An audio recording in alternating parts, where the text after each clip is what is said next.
আবারও রেলে কাটা পড়ে মৃত্যু হলো এক অজ্ঞাত পরিচয় মহিলার। ঘটনা উদয়পুর বৈষ্ণবীচর এলাকায়। জানা যায় সাবরুম থেকে আগরতলাগামী ডেমো রেলে কাটা পড়ে মৃত্যু হয় এই মহিলার। ঘটনাস্থলে জিআরপি থানার পুলিশ। খবর দেওয়া হয় কাকরাবন থানার পুলিশকে।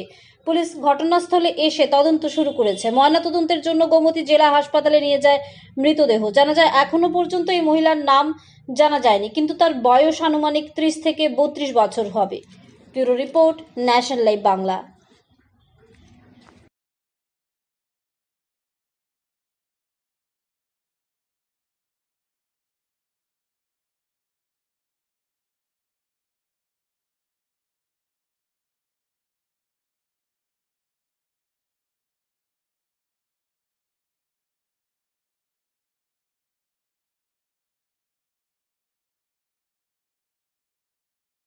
আজকে সকালবেলায় এই অনুমান 10টা 20 বা 22 এমন টাইমে বিশ্রামগঞ্জর ওসি আমার ইনফর্ম করছে ওভার টেলিফোনে। ওইখানে গিয়ে বলে কাঠ ডেমো সাবরুম আগরতলার ডেমো কাঠ, ওইখানে গিয়ে ইনফরমেশন করছে যে 48-9 কিলোমিটারে একজন এই ফিমেল প্রাণ হারানো হয়েছে।